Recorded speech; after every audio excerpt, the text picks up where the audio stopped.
what's going on? It's Travis the Mountain Man, and today I want to talk to you about the Grand Tetons. It's probably one of my favorite trails that I've ever been on and got the opportunity and privilege to be able to explore and witness. And I want to give you guys a little bit of my insider take on how you can do exactly what I did. And if you don't want to do that, then at least you get to know like a little bit more information about like what's out there right now and just have a good time.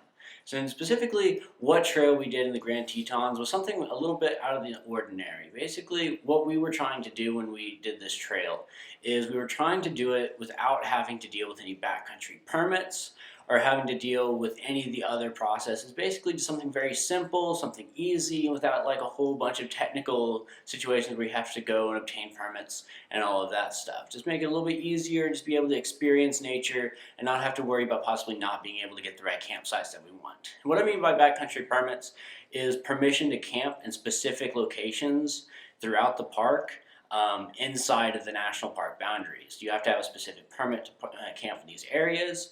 But there are exceptions to this if you're venturing through the park, but then out into the national wildernesses where it's not required to have a backcountry permit. You can camp wherever as long as you're the appropriate distance away from water sources and other things like that. So that's what we were trying to do. And so what trail we decided to do, because it was really exciting and just looked absolutely beautiful, was going to be a section of the Teton Crest Trail. And so where we started, you start off at the Granite Canyon Trailhead. And it starts off in a nice parking lot right off the road, super easy to find, super convenient, no real technical worries or anything that you have to be concerned about as far as like your car getting broken into or being damaged while you're gone, because it's in a very heavily patrolled part of the park. So park enforcement is going to be going through there a lot, making sure that everything's okay and no mischief is happening. And making sure that everything's being taken care of. So you don't have to worry about your car getting broken into or damaged while you're there because it's observed all the time. Never had any issues with that throughout this entire trip. Our car was perfect. And from Granite Canyon Trailhead, you're going to go up through Granite Canyon Trail up into the mountains. And it's going to start off with a nice meadow walk just to kind of get your legs, a bunch of nice trees, small underbrush, but the trail is very well defined. It's super easy to stay on the trail. And then right when you start to get into like the more heavily wooded areas and start making your ascent up into the Tetons, there's a nice river that flows through that area, so you can stop, fill up with water, take a break, eat a Klondike bar if you're a fan of bringing ice cream on early parts of the trails, which I'm 100% a fan of that because they're amazing. Quick shout out to Klondike bars, they're awesome. But it's a great place to just stop, take a break for a second, right after you like started to kind of catch your rhythm and get yourself all like loosened up. And then from there, you're going to be going through a series of winding paths through heavily dense areas. The trees are beautiful. It is going to get a little bit muggy though, because there's not really much air or like breeze that blows through that area just based off of the amount of trees that there are. And then you're going to start the ascent. And the ascent sucks. I'm just going to like, yeah, just nothing basically. It's just going to suck. It's a very hard ascent. It's just a straight shot up the mountain. You're going to be on this for about 8 miles or so until you hit Marion Lake. Until you get there, it's just going to be a straight shot up the mountain. However, the redeeming factor of this ascent is the fact that it's beautiful in its surroundings. You're going to be going through heavily dense areas in the early part of the trail, and then it's going to come out and open up into these little marshes down below because you're going to be up on the side of the hill. And you can oftentimes see moose in that area, which is fantastic. Beautiful, majestic creatures. If you ever get the opportunity and the privilege to see one, stay away from them because they will mess you up hardcore, no cap. But they are beautiful to see from a safe distance, let me put it that way.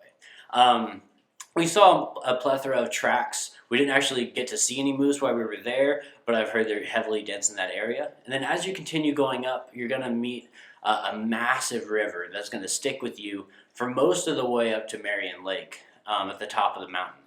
And this river is going to be very fast. It's going to be a very aggressive river. So it's really difficult, and I wouldn't recommend, except for in certain spots where there's little jetties that come out and you can get water that's not moving super quickly, but I would not recommend going near that water and trying to collect water from it. because it's extremely dangerous, and if you do get swept into it, you're probably gonna die. Like, I'm not trying to scare you. Well, I am kind of trying to scare you because don't go near it. But yeah, it's very dangerous, so stay away from it. Be smart. But it is beautiful, and it's very like, it's very. It puts you in your place basically, because it's just like so powerful. But as you keep going up, you're going to be following this river until you get to the top of the mountain, and then it just slowly kind of peters off into a small stream because it's generated from all the snow melt up at the top of the mountains. And from there, once you get up to the top, you're going to reach Marion Lake. And Marion Lake is an absolutely fantastic spot to just chill out for a little bit, take a break. When we were there in August, it was still mostly frozen over, and there was a lot of snow once you got up to this area. And that's just kind of typical of the area because of that elevation in Wyoming. It just doesn't really get that hot during the summer to melt off the amount of snow that builds up during the winter. So there's going to be a lot of snow up at this area, but basically anytime you go, we went at the later end of the summer and there was still a couple of feet of snow. So it's just something you need to be prepared for. It's nothing super intense. So you're gonna need to bring snowshoes or any of that excessive stuff, but just a little bit here and there that you're just gonna have to like be aware of, and it's gonna slow you down once you start having to hike through it. But Marion Lake is a beautiful place to camp, or like not camp because you shouldn't camp there unless you have a backcountry permit for some of the campsites around in that area, which there are a couple. Um, but it's a great day to just lay out your pad and just take a nap for like an hour or so, or just chill out for a little bit because that's the end of the ascent and you're going to be kind of tired because it's a long hike and it's a couple thousand feet of elevation gain. So it kind of beats you up a little bit. So it's a great place to chill out. You can meet my buddy Bob the Marmot. He was super chill, dude. A little bit of an asshole, if you know what I mean, because he was trying to eat all my stuff. But like overall, he's not that bad of a dude. So if you see him up there, say hi. But from there, you continue over on the Teton Crest Trail, and this is the junction because it's going to be going north to south, and Granite Canyon is going to be going east to west. So you're going to hit the junction of the Teton Crest Trail, and you're going to be taking a right. So you're going to be going towards Death Canyon. And on the way on the Teton Crest Trail, you're going to hit a plateau on the mountaintops right above Marion Lake. And this area is going to be completely covered in snow, or at least I'm assuming it will be. Because it definitely was whenever we were there. And you're going to hit some post holing, but it's only for a couple 100 yards, so it's not that big of a deal. It just kind of sucks because you're at the end of your first day and you're tired and you're looking for a place to camp. But the best part about this plateau is the fact that you will be out of the national park and into the national wilderness, which means you can camp anywhere you want as long as you're like away from water sources, which there really aren't any up there, so you don't have to worry about that. So you can camp anywhere you want. What we did is we kept hiking across the plateau, and there was a little group of like 4 trees right before you get back into the national park. And that area didn't have any snow in it. It was basically the only area that really wasn't like covered in snow. So it was a perfect place for us to camp. And the best part of it, you got a beautiful, beautiful view of the Grand Tetons and then the sunset going over the Grand Tetons. And it was just fantastic. Absolutely like awe-inspiring picture. That you just get to sit there, have your cup of tea, which is what I like to do on the trail. I can't go to sleep without my cup of tea at the end of the night. And just sit there, drink your tea, and just watch the Grand Tetons just exist. And it's fantastic. And from there, on day 2, you're going to continue on the Teton Crest Trail on the left rim of Death Canyon. And this canyon is massive. It's huge. It's just this massive. It's not like a cliff. It doesn't really have like cliff-like edges. It's big, sloping. It looks like a giant half pipe, basically. It's really incredible. I've never seen anything quite like it. But I mean, there are cliff edges, but for the most part, it's a really like sloping like hill, but it's just like sloping for like a mile down. It's insane.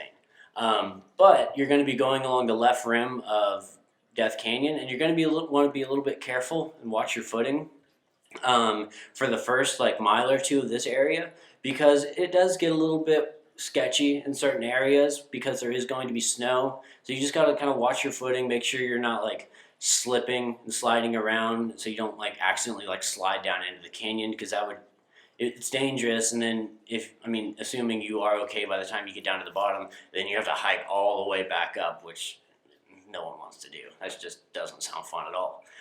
So you're going to be hiking along the left rim of the Death Canyon until you get to the Basin Lakes. And the Basin Lakes are going to be they're really cool. And they're in another separate small little canyon, kind of. It's nothing close to Death Canyon. But it is fantastic. And to get down into them is a little bit tricky because when there was a lot of snow in that area whenever we were there, so we couldn't really find the trail. So what we did is we decided to just slide down into the canyon. So there was this big snowbank that was piled up high on the edge of the canyon because the wind was just blowing all the snow when it had been profusely snowing up against that barrier. So it was all like piles. So we just decided, well, we can't find the trail. There's no real safe way down into the canyon. So we just took our packs off, put our packs on reverse, so we had like a pack in front of us, and then just slid down on our butts down into the canyon. It was super fun. It kind of felt like something out of Airbender.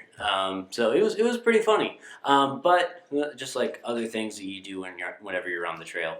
And from there, you're going to be hiking through the canyon up towards the mountains on your right edge. And on your way there, you have to be extremely careful because if there is a lot of snow, like there was whenever we were there, this was the most snow we ever encountered throughout the entire trip, was in this little canyon where the Basin Lakes were at. And in this area, you have to be extremely careful because there are a lot of hidden rivers that flow underneath the snow. And if you fall into these rivers, it can be extremely dangerous because it's hard to get out of them because you're going to be underneath snow. It's kind of like getting stuck in a river that's covered in ice. If you like fall through the ice and then you're stuck underneath it as the river's flowing, it's extremely dangerous. It's the same kind of concept here. And how you avoid this is the little trick we found, is that the mineral deposits inside of these rivers turn the snow red. So if you see a bunch of red streaks going through the snow, whenever you're hiking along, stay clear of those areas because that means that there's either used to be a small stream or river underneath that ice and snow, or there still is. In either case, you really want to stay away from it just in case the snow caves in. You don't want to be stuck and fall in because that would be extremely dangerous and they're very hard to get out of. So steer clear of these areas because they're dangerous. For the most part, there weren't that many rivers flowing through this area. It was pretty much open, but you're going to be doing a lot of post-holing and you're going to get tired. Just make sure you don't make those mental errors and let your guard down and accidentally hurt yourself. But once you get up to these little two small hills inside of this lake, there's a nice area to camp on. It's a little bit hard because there's mainly rocks, but I'll take rocks over snow to camp on any day of the week, hands down. So it was worth it. You just kind of got to bite the bullet and actually camp. You're not there to sleep on a queen-size bed. You're there to experience the wilderness, and this is experiencing the wilderness is partially what it's all about. There's a bunch of places you can get water from. You can go to one of the little rivers, the little streams that flow through there. There'll be some exposed here and there. I remember we found one on the right side of the hill. You just walked down. It was already exposed. Just grab your water, go back up. Or you can melt snow down, or you can go to the Twin Lakes themselves. I wouldn't really recommend going to the Twin Lakes if there's a lot of snow because where you see the water start is not where the water actually starts. The water is going to start further underneath the snow. So if you try to walk out into the snow to get to the actual water, there's a high chance you could fall in, get yourself wet, and it gets really cold there at night, so that would just really suck. So I would not recommend getting water from there, but if there's no snow, do whatever you want. I'm not your dad. You can be smart and figure it out yourself. So from there, you're going to get off of the Teton Crest Trail. And what I mean from there is from the Twin Lakes. And you're going to get on the Alaskan Basin Shelf. And from there, you're going to continue on. This is going to start taking you down the mountain. This is going to be on day 3 because you're going to camp next to the Twin Lakes on night 2. Unless you want to keep going because you're just a monster camper and hiker, so you can just go, go, go. But honestly, I was pretty pooped by the time we got to day 2 because it was a lot of post-holing, a lot of just like trying to figure out how to deal with the trail. So I was pretty tired, and also day 3 is a heck of a day. It's exhausting, so I'd say give yourself a break and don't try to do it all at once. But you're going to hit the Alaskan Basin Shelf, and this is going to start taking you around the mountain and down. And this is how you should do it. I say that because that's not how we did it. And I wish we would have done it that way. Because of the amount of snow that we had, we completely lost the trail. Like, absolutely no idea where the trail was, because the trail was somewhere under 3 feet of snow, and we had no idea. Because, like, no matter how much you study trail guides and look at pictures, it never looks the same when you're actually there. So we were thinking, hey, there's this, it's supposed to be over this ridge of the mountain, and then you go down the small switchback and come around. I was like, okay, cool, yeah. It looked like it was on the right side, so like there's the right side ridge. We're like, okay, cool, let's go there. That looks like the place we're supposed to go, and it wasn't. That was a fun time. It took us about an hour to get out of the Basin Lakes, actually 2 hours. It took us about 2 hours to go about a mile because of how difficult it was to climb that peak with the amount of snow. And also, pro tip on this, if you want to do this section of the trail and there's snow, you have to get started before the sun comes up. If you don't, you're going to be stuck trying to get out and post-holing through that snow and trying to go up about a 45-degree incline and 3 feet of snow while your feet are sinking in about 2 feet into the snow every single time you take a step. It sucks. Don't do it. Start early, and then you'll avoid all that, and you can just walk right on top of the snow because it'll be hardened because the sun hasn't softened it yet. But jumping back now, what we did is we finally made it up to this ridge, realized that wasn't it. It wasn't the right place. But we had already committed so hard, and we're already tired at this point. We're just like, whatever. It can't be that much harder just to go down. So what we did is we once again butt slid about like 100 yards down the side of this mountain. Don't recommend, really. I wouldn't do that. But it was really fun. So I mean, if you want to, go for it. But like, don't tell anybody or blame anybody if you get hurt trying to do it that I told you to do it, because I don't recommend it. So and then from there we kind of did a switch back down the super rocky path, climbed over a bunch of underbrush, had to cross this river, going down the very steep side of a mountain. Don't recommend this either, but it was absolutely necessary at the moment. And then kind of clambered our way back down to the trail. It wasn't a fun time. It was not a fun time until we got back down to the Valley Trail, which is where we were trying to get to by taking the Alaskan Shelf, and then the Death Canyon to Static Peak Divide trails. But it was a good story. Horrible in the moment, but it was a great story. How you want to do it is, as we realized after going back and reviewing the information, because we're like, that couldn't have been the right way, and it definitely wasn't. So how you're supposed to do is you're supposed to go to the left of the big peak, go over that ridge, and then come down on the Alaskan Basin Shelf. And then from there, you're going to meet the trail junction for Death Canyon and Static Peak Divide.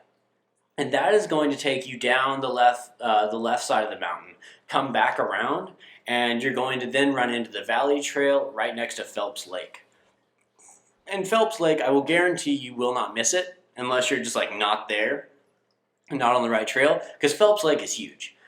For the area and for the size of the ponds and lakes you've seen on the duration of this hike, this lake is going to be huge. And you have to be kind of careful in this area because there are a lot of bears. When we were there, when we hit Phelps Lake, the trail that we wanted was actually closed because there was been a spotting of a mama bear and like 2 cubs that had been hanging out in that area, so they closed the trail down to divert traffic. So we had to backtrack a little bit and then come back down.